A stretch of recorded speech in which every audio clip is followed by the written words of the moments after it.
नमस्कार, मैं हूं आपके साथ निशु शर्मा। चलिए शुरुआत करेंगे बुलेटिन की बड़ी खबर के साथ, जहां मॉनसून सत्र का आज तीसरा दिन है। संसद में स्पोर्ट्स बिल पेश होने की संभावना है। बिल के दायरे में अब बीसीसीआई भी आएगा। बिहार वोटर लिस्ट पर भी सियासी हंगामा देखने को आज मिलेगा। बिहार में एसआईआर पर चर्चा की मांग लगातार की जा रही है और आपने सुना तेजस्वी यादव को भी, जहां तेजस्वी यादव लगातार सत्ता पक्ष पर इसको लेकर हावी है। वो बार बार ये बात कह रहे हैं कि चर्चा करने की मांग हम कर रहे हैं, लगातार तमाम मांगे सामने रख रहे हैं, लेकिन सत्ता पक्ष हमारी नहीं सुन रहा है।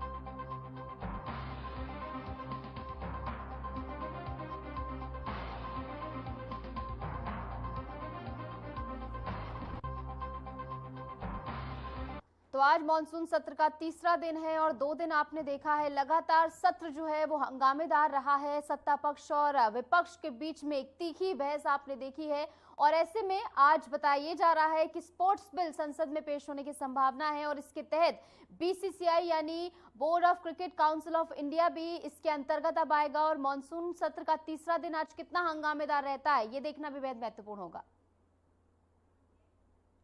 आगे बढ़ेंगे। प्रधानमंत्री नरेंद्र मोदी ने क्रांतिकारी चंद्रशेखर आजाद और लोकमान्य बाल गंगाधर तिलक को उनकी जयंती पर श्रद्धांजलि अर्पित की है। उन्होंने अपने आधिकारिक एक्स पर पोस्ट करते हुए प्रधानमंत्री ने लिखा है और कहा है कि चंद्रशेखर आजाद की वीरता और साहस स्वतंत्रता संग्राम में प्रेरणा स्रोत रही है। आज भी युवाओं को न्याय और सच्चाई के लिए खड़े होने की प्रेरणा वो देती रही है। इसके साथ ही प्रधानमंत्री ने लोकमान्य तिलक को भी याद करते हुए लिखा कि लोकमान्य तिलक को एक दूरदर्शी विचारक और जन सेवा में विश्वास रखने वाला महान नेता बताया, जिनका योगदान स्वतंत्रता संग्राम के लिए प्रेरणादायक रहा है। तो प्रधानमंत्री नरेंद्र मोदी की ओर से एक्स पर पोस्ट कर ये तमाम बातें लिखी गई हैं।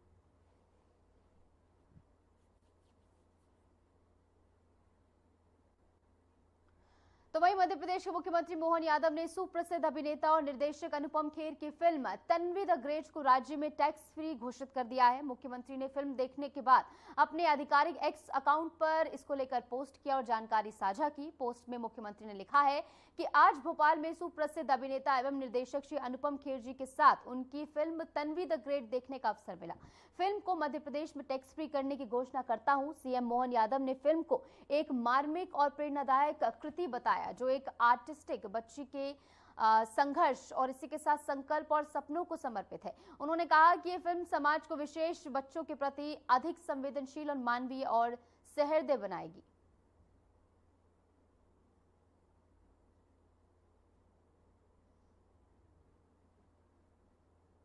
सावन शिवरात्रि 2025 के मौके पर दिल्ली की मुख्यमंत्री रेखा गुप्ता शालीमार गांव स्थित एक कांवड़ शिविर में पहुंची। मुख्यमंत्री ने शिव भक्तों से मुलाकात की है और शिविर में मौजूद व्यवस्थाओं का जायजा लिया है। इस दौरान उन्होंने श्रद्धालुओं को शुभकामनाएं दी और इसी के साथ कहा है कि श्रद्धा और सेवा का ये पर्व दिल्ली को एक नई ऊर्जा देता है। मौके पर स्थानीय लोगों और कांवड़ियों में उत्साह का माहौल भी देखने को मिला और सीएम रेखा गुप्ता की ओर से प्रशासनिक अमले को भी यहां पर निर्देशित किया गया है कि कांवड़ यात्रा में कोई भी दिक्कत और कोई भी समस्या कांवड़ियों को ना आए, इसका खासा ध्यान रखा जाए।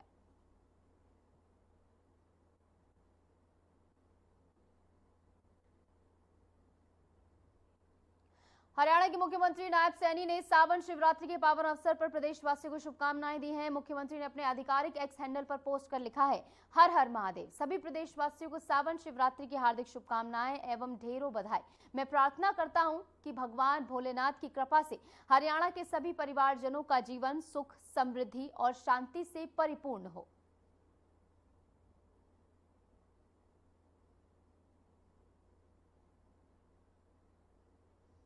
राजस्थान के मुख्यमंत्री भजनलाल शर्मा ने जयपुर स्थित मुख्यमंत्री आवास पर प्रदेश के विभिन्न मंदिरों के महंतों और संतों के साथ संवाद कार्यक्रम आयोजित किया। इस दौरान मुख्यमंत्री ने धर्मगुरुओं से धार्मिक, सामाजिक और मंदिरों से जुड़े विषयों पर चर्चा भी की है। मुख्यमंत्री ने कहा है कि राज्य सरकार प्रदेश की धार्मिक और सांस्कृतिक विरासत को सहेजने के लिए पूरी तरह प्रतिबद्ध है।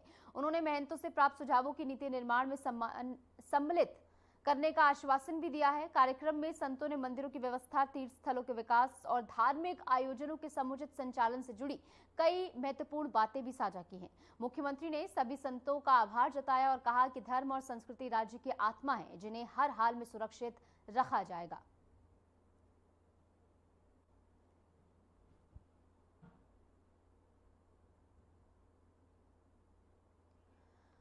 और इस बीच राजधानी लखनऊ से एक बड़ी खबर सामने आ रही है। आपको बता दें 11 अगस्त से यूपी का सदन जो है वो शुरू होगा। कैबिनेट ने सत्र प्रस्ताव को मंजूरी दे दी है, जहां पर वित्त, सिविल लेखा, खनन पर यहां पर कैग रिपोर्ट पेश की जाएगी। केंद्रीय सड़क निधि पर भी कैग रिपोर्ट पेश की जाएगी। सदन में ये कैग रिपोर्ट पटल पर पेश की जाएगी। 5 मार्च को भी आपको बता दें कि यूपी सदन की बैठक हो चुकी है। 5 मार्च की बैठक के बाद अभी फैसला जो है सामने आया है। लखनऊ से बड़ी खबर है, राजधानी से, जहां पर 11 अगस्त से यूपी सदन शुरू होगा और कैबिनेट ने सत्र प्रस्ताव को फिलहाल मंजूरी दे दी। आपने देखा कल एक कैबिनेट की बैठक हुई थी। वित्त, सिविल लेखा, खनन पर पेश होगी कैग रिपोर्ट। तो कैग रिपोर्ट के मद्देनजर ये काफी ज्यादा अहम माना जा रहा है कि राजधानी लखनऊ से ये बड़ी खबर है और 11 अगस्त से यूपी सदन जो है उसका आगाज होगा, वो शुरू होगा। ऐसे में कैग रिपोर्ट जो इसमें पेश की जानी है उस पर सभी की नजरें टिकी हुई है। केंद्रीय सड़क निधि पर भी एक कैग रिपोर्ट पेश होगी।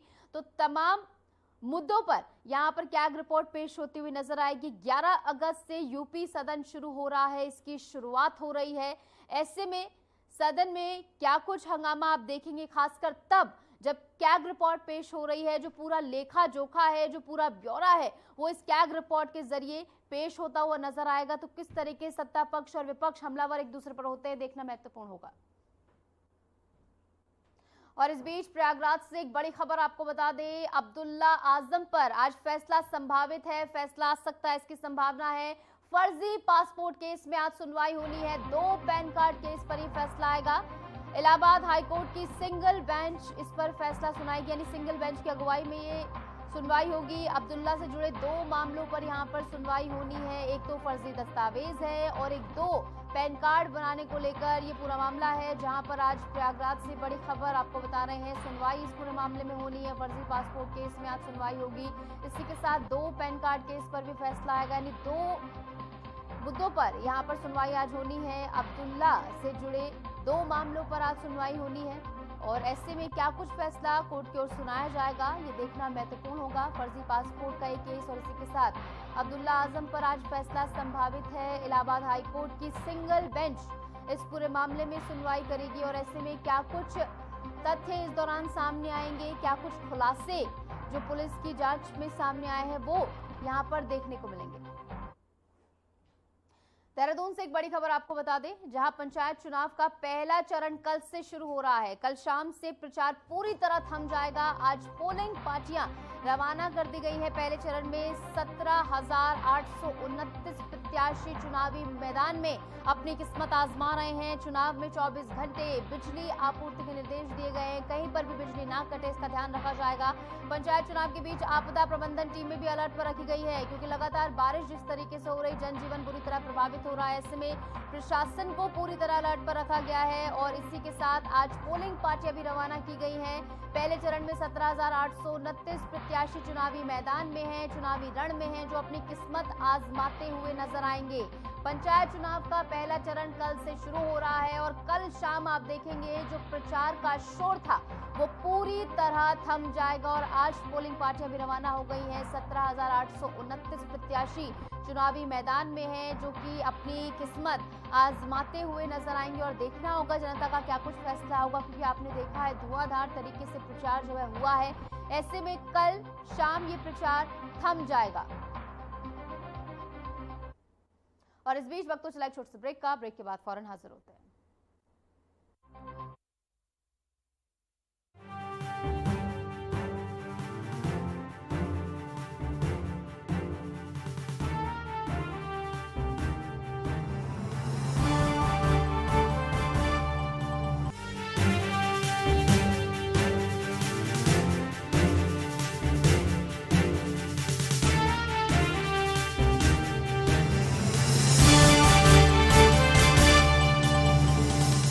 यशस्वी प्रधानमंत्री नरेंद्र मोदी जी के संकल्प सबका साथ सबका विकास को माननीय मुख्यमंत्री योगी आदित्यनाथ जी ने सामाजिक एकता एवं समरसता के उच्चतम मानदंडों के साथ बनाया है यूपी सरकार का मूल मंत्र। परिणाम स्वरूप 2017 के बाद उत्तर प्रदेश में सभी को मिले बिना किसी भेदभाव के रोजगार के समान अवसर एवं योजनाओं के लाभ। 8.5 लाख से अधिक सरकारी और 3,75,000 से अधिक संविदा पर नौकरी पाने वाले जहां निष्पक्ष और पारदर्शी प्रक्रिया के साक्षी बने, वहीं अनुसूचित जाति, जनजाति, पिछड़े एवं निम्न आय वर्ग के अभ्यर्थियों को मिला आरक्षण का संपूर्ण लाभ। प्रधानमंत्री गरीब कल्याण अन्न योजना, प्रधानमंत्री आवास योजना और जल जीवन मिशन से लेकर मुख्यमंत्री युवा स्वरोजगार और एक जनपद एक उत्पाद जैसी विभिन्न योजनाएं यूपी में अंत्योदय से सर्वोदय का सपना कर रही हैं साकार। काम दमदार, डबल इंजन सरकार।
स्वागत है आपका ब्रेक के बाद। चलिए एक बार फिर से रुक करेंगे तमाम खबरों का। सरायकेला खरसावां जिले में नक्सलियों की एक बड़ी साजिश को सुरक्षा बलों ने समय रहते नाकाम कर दिया। झारखंड पुलिस, झारखंड जगुआर और एसएसबी बटालियन 26 की संयुक्त टीम ने कार्रवाई की और संयुक्त अभियान चलाते हुए 1.5 यानी 1.5 किलोग्राम वजनी आईईडी यहां से बरामद किया गया है। सुरक्षित रूप से इसे निष्क्रिय कर दिया गया। ये विस्फोटक सामग्री सरायकेला खरसावां क्षेत्र में नक्सलियों द्वारा सुरक्षा बलों को नुकसान पहुंचाने की मंशा से लगाई गई थी। बम निरोधक दस्ते ने मौके पर पहुंचकर समय रहते इसे डिफ्यूज किया है, जिससे एक बड़ा हादसा होने से यहां पर टला है। सुरक्षा एजेंसियों ने पूरे इलाके में सघन तलाशी अभियान चलाया और अतिरिक्त सुरक्षा बलों की तैनाती कर दी गई है।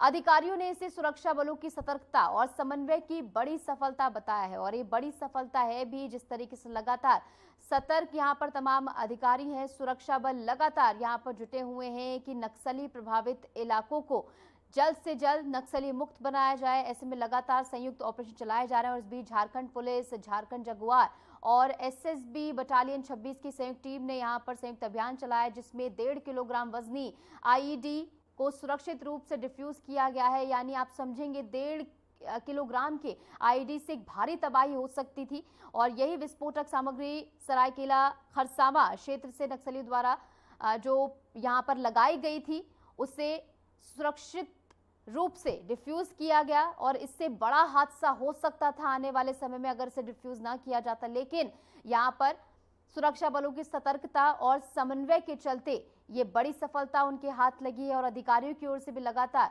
इसकी सराहना की जा रही है।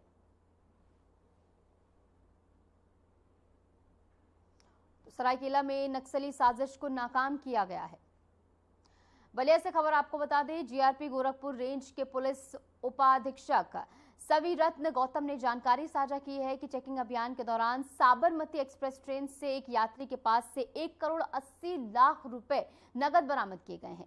पुलिस अधिकारियों ने बताया है कि बरामदगी नियमित तलाशी अभियान के तहत की गई, जो ट्रेनों में अवैध गतिविधियों पर अंकुश लगाने के उद्देश्य से चलाया जा रहा था। इतनी बड़ी राशि मिलने पर आयकर विभाग को तत्काल सूचित किया गया। फिलहाल आयकर विभाग द्वारा वैधानिक कार्रवाई की जा रही है और ये जांच का विषय है कि इतनी बड़ी नकदी आखिर कहां से आई और किस उद्देश्य से इसे ले जाया जा रहा था, कहां ले जाया जा रहा था। पुलिस और रेलवे की जो पूरी टीम है, आरपीएफ, यात्री से फिलहाल पूछताछ कर रही। रकम के स्रोत की पुष्टि और कानूनी दस्तावेजों की जांच के आधार पर आगे की कार्रवाई तय की जाएगी। और फिलहाल ये पूरी रकम जो है वो बरामद कर ली गई है और इसके पीछे क्या कुछ मंशा थी, कहां से पैसा लाया गया था, कहां पर ये ले जाया जा रहा था, क्या कुछ इसके पीछे उद्देश्य था, इस पूरे घटनाक्रम में फिलहाल पुलिस की ओर से जांच की जा रही, यात्री से फिलहाल पूछताछ की जा रही है। और काफी चौंकाने वाला ये मामला है कि इतनी ज्यादा रकम, 1 करोड़ से ज्यादा रुपए की रकम ये नकद बरामद की गई है यात्री के पास से। और फिलहाल यात्री से इस पूरे घटनाक्रम को लेकर पूछताछ की जा रही है। कहां से पैसा आया है, किस इंटेंशन से पैसा इस्तेमाल किया जाना था भविष्य में,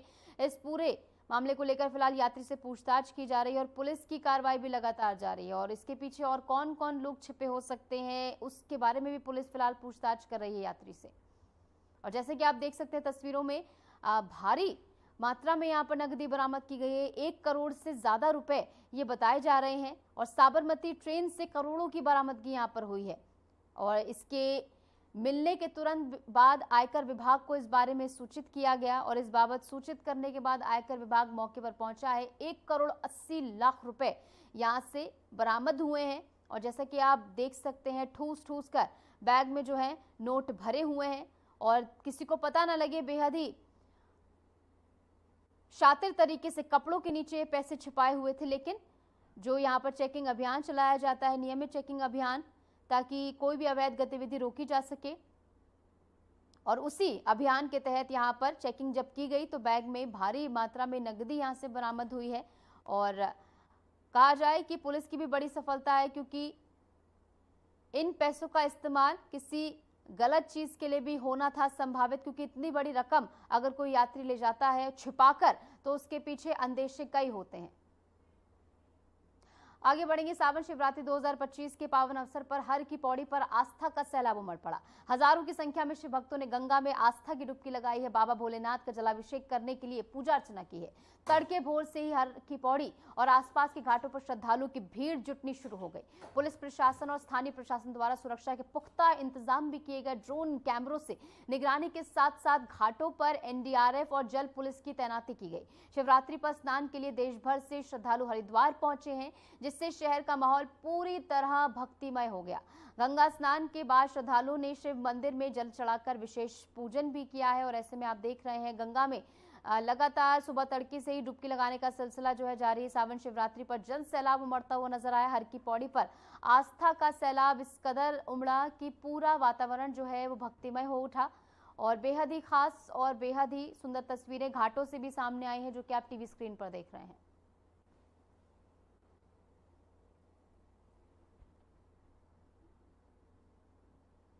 और इस बीच वक्त चला एक और छोटे से ब्रेक का। ब्रेक के बाद फौरन हाजिर होते हैं।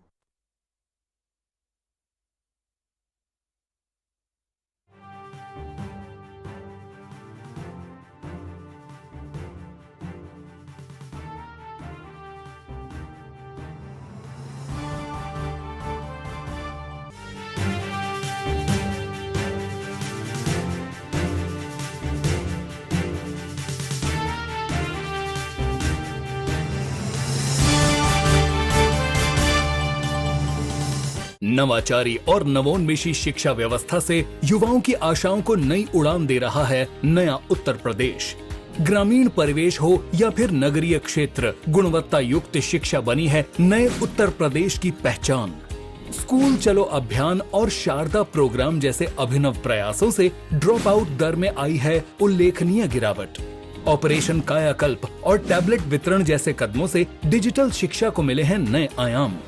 बेसिक शिक्षा से हायर एजुकेशन तक शिक्षा में उठाए गए अभूतपूर्व कदमों से हुआ है एजुकेशन का ट्रांसफॉर्मेशन। अंत्योदय और बिना किसी भेदभाव के सबको समान शिक्षा का अधिकार बना है युवाओं के उज्जवल भविष्य का आधार।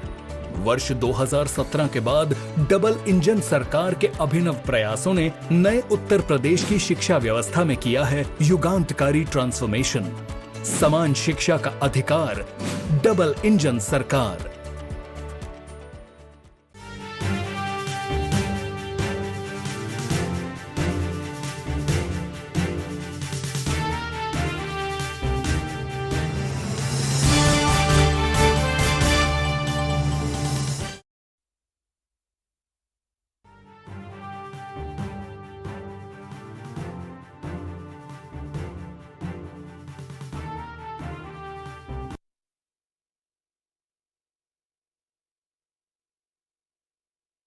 शुरू करेंगे तमाम खबरों का। सावन के पावन महीने में धार्मिक उत्साह के बीच वाराणसी जिला प्रशासन ने काशी विश्वनाथ मंदिर में पुष्प वर्षा कर श्रद्धा और आस्था का संदेश दिया है। यह आयोजन मंदिर में दर्शन के लिए आए श्रद्धालुओं और कांवड़ियों के स्वागत के लिए किया गया।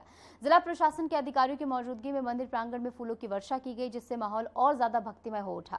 श्रद्धालुओं ने इस जेस्चर को सराहा है और कहा है कि इससे कांवड़ यात्रा और मंदिर दर्शन का अनुभव और भी ज्यादा खास और विशेष बन गया है। प्रशासन ने श्रद्धालुओं से संयम बनाए रखने और प्रशासन द्वारा जारी दिशा निर्देशों का पालन करने की अपील भी की है। पुष्प वर्षा के दौरान सुरक्षा के पुख्ता इंतजाम किए गए थे।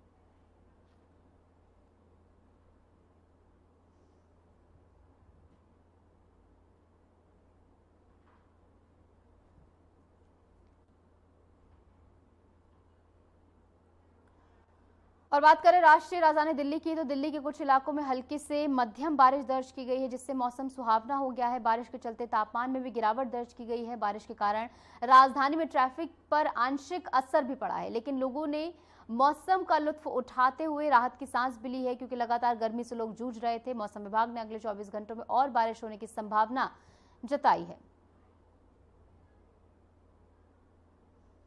तो राजधानी दिल्ली में बारिश दर्ज की गई है, जिसके चलते मौसम सुहावना हो गया है। हालांकि ट्रैफिक पर भी इसका असर पड़ता हुआ नजर आया है, लेकिन लोग इसका लुत्फ उठाते हुए नजर आ रहे हैं, क्योंकि भारी गर्मी से इससे पहले लोग जूझ रहे थे।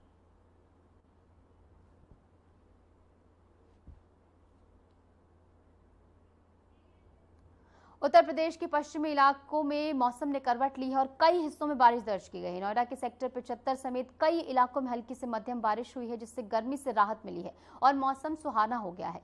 वहीं गाजियाबाद के कुछ हिस्सों में भी बारिश देखी गई है, जिससे सड़कें थोड़ी देर के लिए भीगी रहीं और स्थानीय लोगों को उमस से राहत मिली है। मौसम विभाग ने आगामी 24 घंटे में और बारिश होने की संभावना जताई है। बारिश के चलते ट्रैफिक पर भी हल्का असर पड़ा है, लेकिन किसी बड़े जलभराव या नुकसान की सूचना अब तक सामने नहीं आई है। स्थानीय प्रशासन ने सतर्कता बरतने की अपील भी लोगों से की है, क्योंकि लगातार बारिश के चलते कई जगहों पर ट्रैफिक प्रभावित हुआ है। हालांकि तापमान में जो गिरावट दर्ज की गई, उसके चलते लोगों को भीषण गर्मी से भी राहत मिलती हुई यहां पर नजर आई है। और फिलहाल के लिए हमारे इस खास बुलेटिन में इतना ही। नमस्कार।